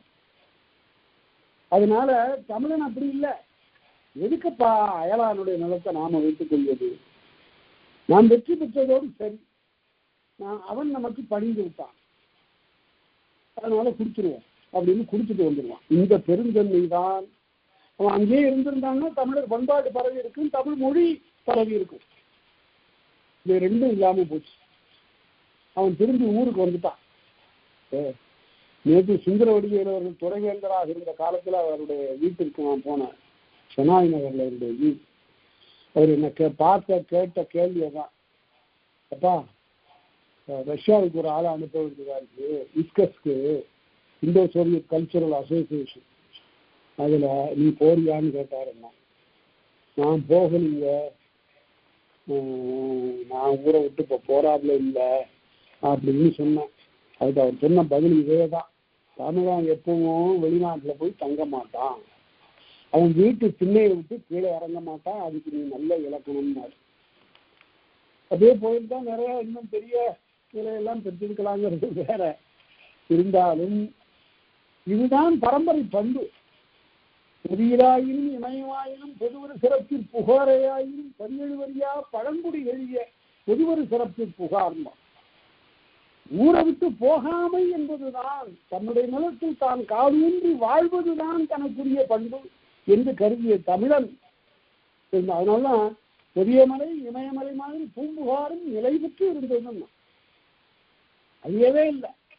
ஏன்னா இங்க இருக்கிறவங்க எங்கேயும் போகல. இந்த காலத்தை எல்லாரும் அலைந்து திரிந்து வெளிநாடு இருந்து போய் அங்கெல்லாம் குடியேறி இருந்துவிட்டு தாய் நிலத்தை மறந்து, தாய் நிலத்தில் ஆற்ற வேண்டிய சொந்துகளை எல்லாம் மறந்து, தாய் நிலத்தில் புழங்குகின்ற அந்த தாய்மொழியை மறந்து அப்படிலாம் போயிட்டாங்க. பிள்ளைகளுக்கு தமிழ் தெரியல. தமிழ் பாரம்பரியத்தை பெற்ற பிள்ளைகளுக்கு தமிழ் அகர நெடுங்களுக்கு தெரியல. வாராகியத்தில் சரி இருக்கட்டும். இளம்பூணர் அவ்வாறு உரை சொல்லியிருக்கார், முன்னீர் வழக்கம் மகடுவோடு இல்லை அப்படின்னு. இந்த கடற்பயணத்தை பற்றி சங்க இலக்கியத்துல 2379 பாடல்கள் ஒரே ஒரு பாடல் மட்டும் கடற்பயணத்தை பற்றி பேசுகிறது. அது அகநானூற்றில் 255வது பாட்டு. அதை பாடியவர் மருதன் இளநாகனார். அந்த பாட்டுல தான் கடல் நடுவே செல்வது பற்றி சொல்லுகிறார். ஆனாலும் கூட அந்த அனுபவத்தை அதிகமா அந்த பாட்டுல பேசல. அப்பவும் மனைவியை கூட்டிட்டு போகல, தனியாக அவர் போயிருக்கிறார். சரி, அவ்வாறு காலி பிரிவு முன்னீர் வழக்கம் மகடுவோடு இல்லை. பிரிவு 2 வகை, ஒன்று காலி பிரிவு, இன்னொன்று கலத்திற் பிரிவுன்னு சொன்னான். காலி பிரிவுங்கிறது நடந்தே போறது, கலத்திற் பிரிவு என்பது கப்பல்ல ஏறி போறது. இந்த காலி பிரிவுங்கிறது அது மனைவியோடு போவாங்க. ஆனா கப்பல் ஏறி வெளிநாடு செல்வது என்பது மனைவியரோடு குடும்பத்தோடு போவதல் என்பது இல்லை, பெண்களோடு போதல் என்பது இல்லை. இது இளம்பூர்ணர் உரை. ஆனா தட்சிணார்க்கினியர் தன்னுடைய புலமை தோன்றுவதற்கு ஒரு உரை எழுதுகிறார். முன்னீர் என்பதற்கு நீர் என்றால் தன்மை. கலித்தொகையில பார்க்கணும், நீரால் நீர அல்ல, இன்னும் உனக்குரிய தன்மை இது இல்லை. முன்னீர் வழக்கம்னா ஓதல், சூது, பொருள் என்ற 3 காரணமாக 3 தன்மைகளுக்காக பிரிகின்ற பிரிவில் தலைவியோடு போதல் இல்லை என்கிறார். ஓதுவதற்காக போகிற தலைவன் கூட அழைச்சிட்டு போக மாட்டான் மனைவிய, அப்புறம் எப்படி படிக்கிறது? அதே போல சூது காரணமாக வேறு அரசனிடம் சூது காரணமாக போகிற தலைவரும் மனைவியை உடன் அழைத்து போதலில்லை. பொருள் தேட வேண்டும் என்று போகிற தலைவரும் இவ்வாறு போதல் இல்லை.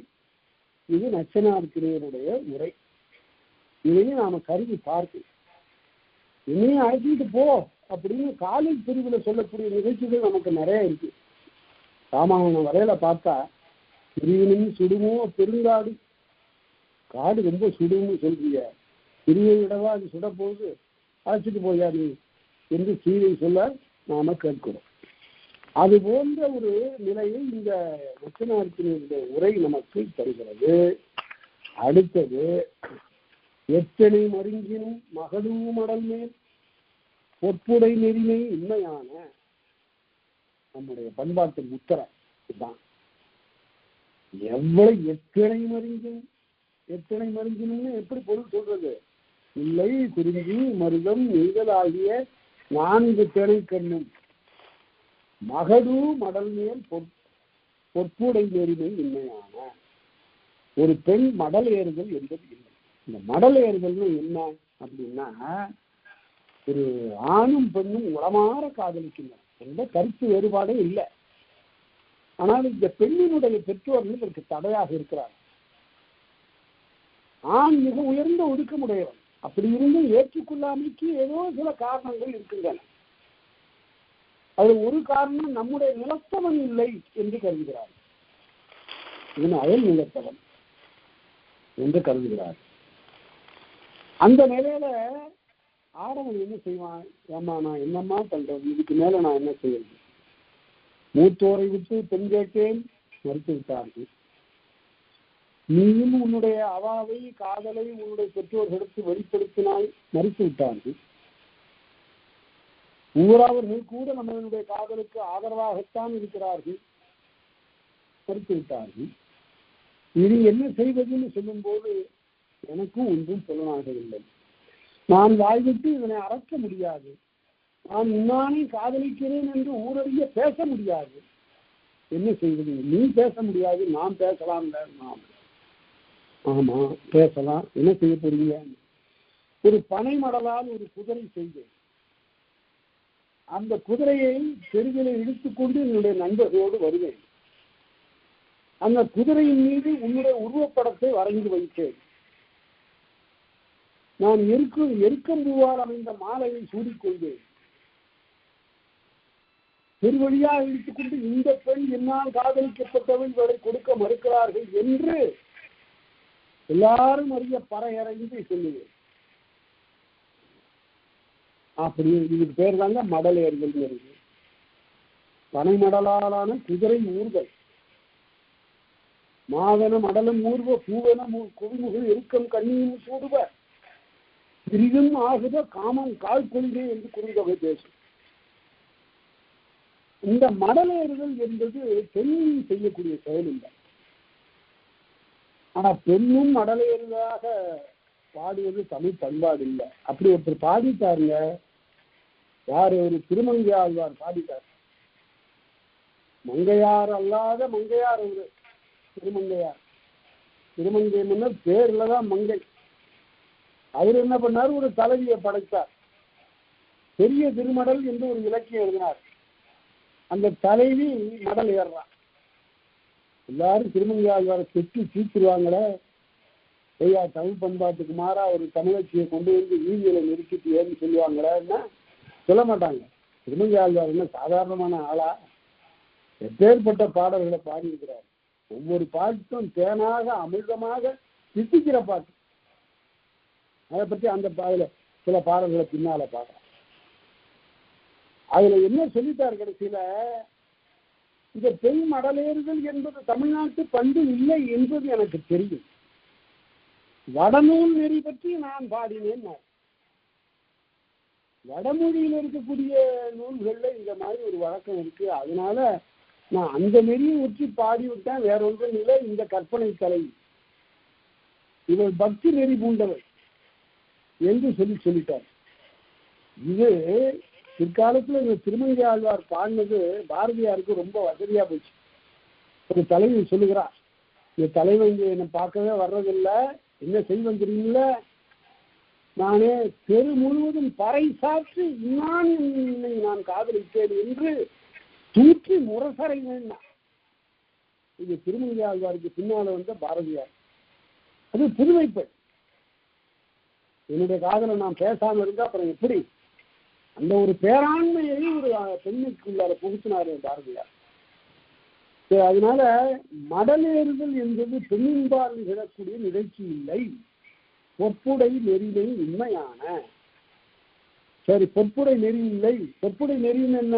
நாணம் முதலியன சார்ந்த பண்பு இல்லை என்றார். அதனால மடலேறுதல் என்பது ஆடவர்கள் செய்வது.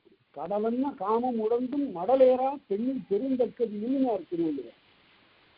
திருவள்ளுவருடைய அந்த திருக்குறள் போல கட்டமைப்பு, ஸ்ட்ரக்சர், அந்த கட்டமைப்பு வேறு எந்த நூலும் இவ்வளவு ஒழுங்கா அமைந்ததே இல்லை. இந்த திருக்குறளை முதல்ல என்ன பண்ணாரு? பெண்ணீர் பெருந்தக்க யாவுல கற்பனும் பெண்ணை உண்டாகட்டும்.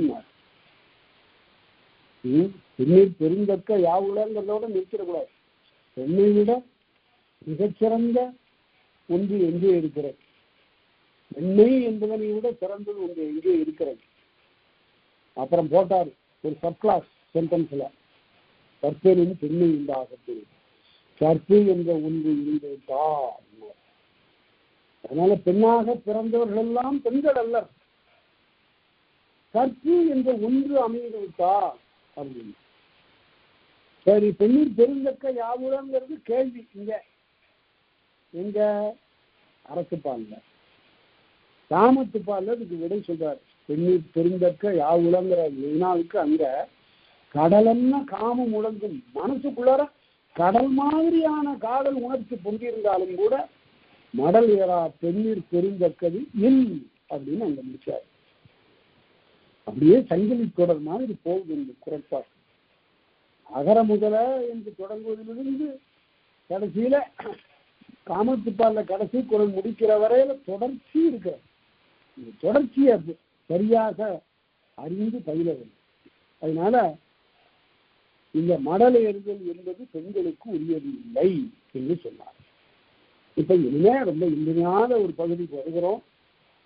இந்த பகுதி என்னவென்றால், இந்த இடத்த படிக்கக்கூடியவர்கள் இந்த இடத்த கொஞ்சம் கவனமாக நீங்க கேட்கணும். ஏன்னா பல பேர் இது சரியாக உணராததுனால நிறைய ஐய வினாக்கள் ஏராளமா என்ன கேட்டாங்க. நான் தொல்காப்பியம் பயிற்றுவிக்கிற காலத்திலும் மாணவர்களுக்கெல்லாம் நிரம்ப ஐயம் தோன்றிய இடம் இதுதான். என்ன அது? உங்களுக்கும் ஐயம் தோன்றும். இந்த நூற்பாவை படிக்கும்போது தெரியும். இனிமேல் கூற்றுகளை பற்றி சொல்ல போறார். கூற்றுன்னா ஒருத்தி சொல்லுதல், ஒருவன் சொல்லுதல். பெண்களெல்லாம் சொல்லலாம். இவர் நற்றாய், நற்றாய்ங்கிறவ பெற்ற தாய், செவிதிங்கிறவ வளர்ப்பு தாய். ஒரு வீட்டுல 2 தாயர்கள் இருப்பாங்க. ஒரு செய்தி உங்களுக்காக சொல்லுகிறேன். உனக்கு எத்தனை அம்மா அப்படின்னு இப்ப இருக்கிறவனை கேட்டா என்னையா வேடிக்கையா இருக்கு, என்ன கேட்கிற? அம்மா ஒருத்தி தானே இருப்பா. அட போயா, சங்க காலத்துல தலைவிக்கு 2 அம்மா, ஒருத்தி பெற்றதாய் நின்று வளர்ப்புத்தாய். ஞான சம்பந்தருக்கு 3 தாயின்னாரு. ஐயாறு 3 தாய் அப்படின்னா என்னை பெற்றதாய் ஒருத்தி, எனக்கு பால் கொடுத்து தாயாகிய உமையம்மை 2வது தாய். ஒரு 3வது தாய் யாரு? பெரிய புராணம் படிச்சிருந்தாலும் தெரியும்.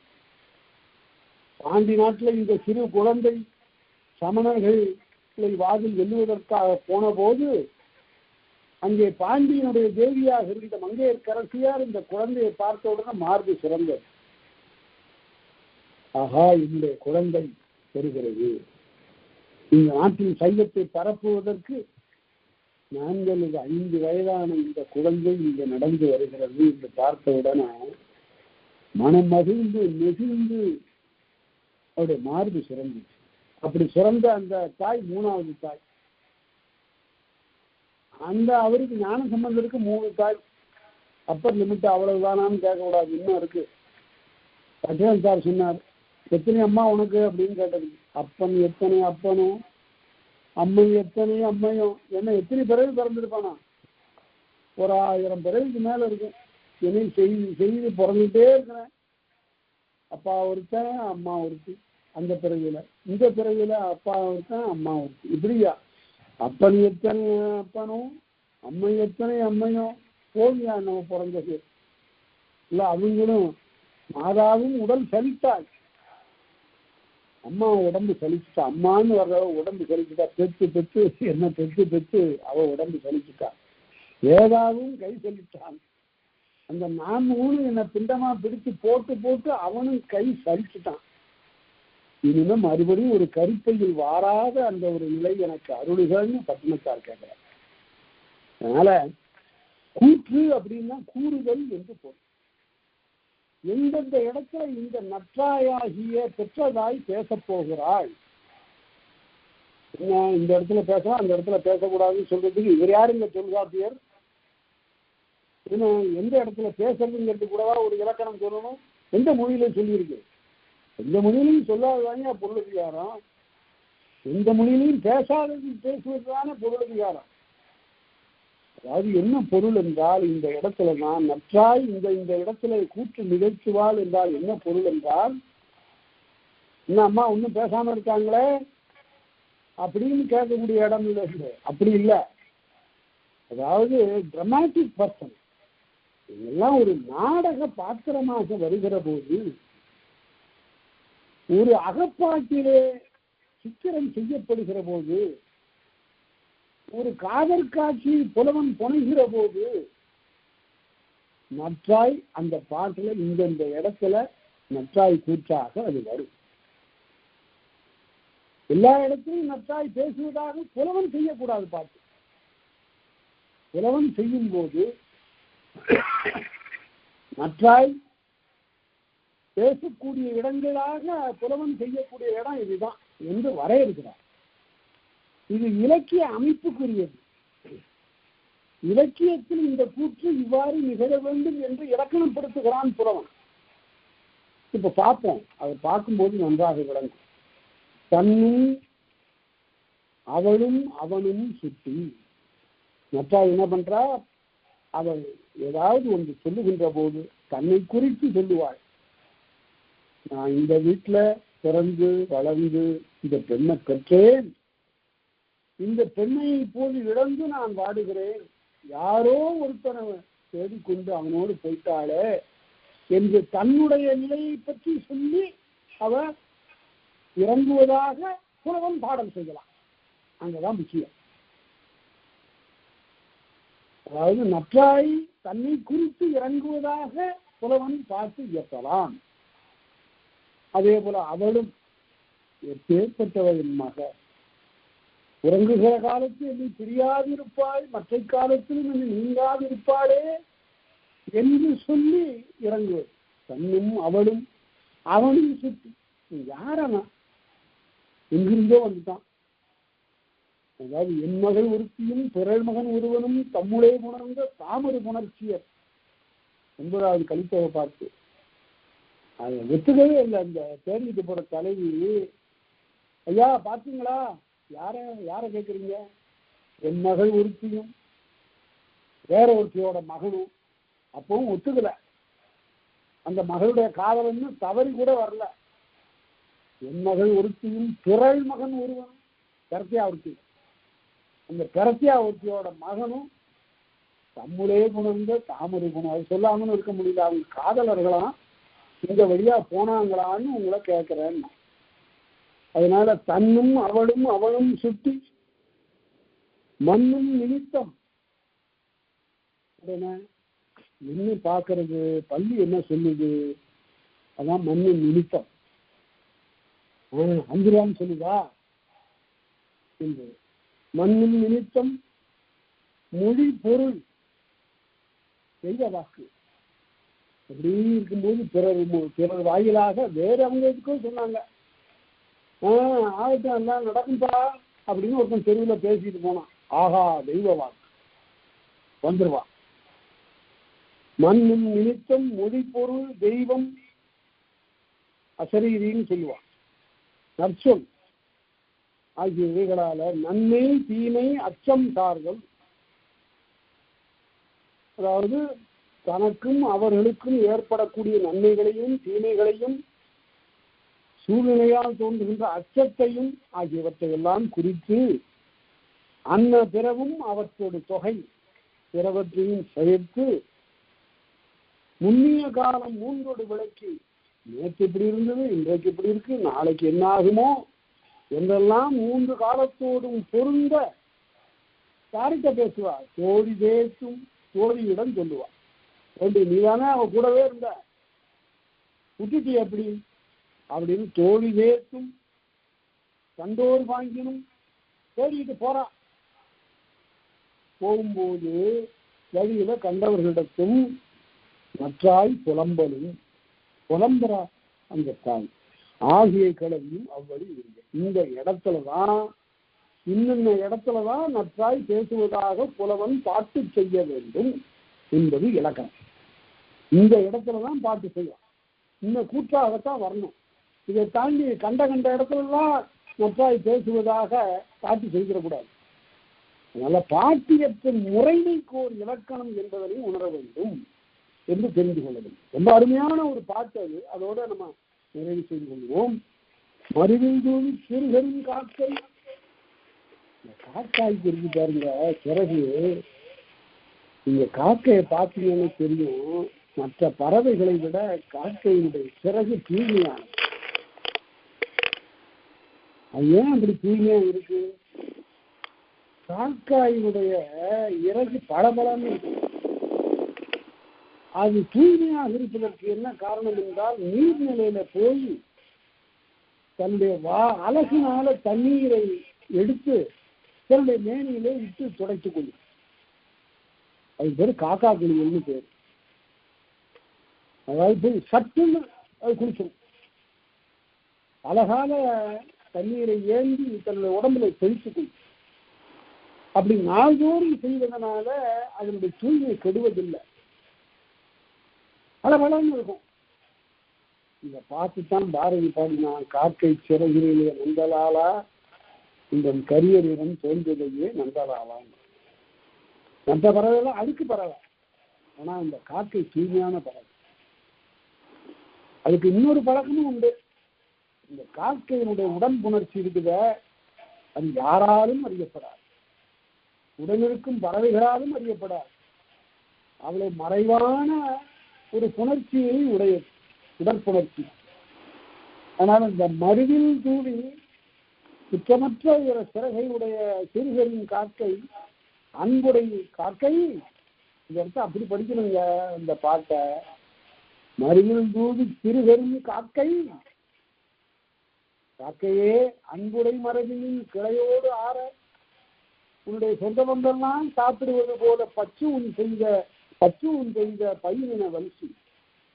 நல்ல ஊரையிட்டு சமைத்திருக்கக்கூடிய, நினத்தையிட்டு சமைத்திருக்கக்கூடிய உணவை நான் உனக்கு பொற்களத்திலே தருவேன். வெஞ்சினதிரவேல் காளையோடு அஞ்சில் ஓடி வரக்கரைந்தேன். தலைவனோடு போயிருக்கிற தலைவி வருவாள்னு ஒரு சொல்ல, ஏ காக்காய், ஏ காக்கையே, என்ன சொல்லணும்? உன்னுடைய மகள் போனவ வந்துருவா, காது நீ கத்தினாவே விருந்து வரப்போகுது. இந்த விருந்து என்னிடமிருந்து போயிருக்கக்கூடிய என் மகள் என்று நான் அறிந்து கொள்ளுவேன் என்று சொல்லி தன்னும் அவளும் சுட்டி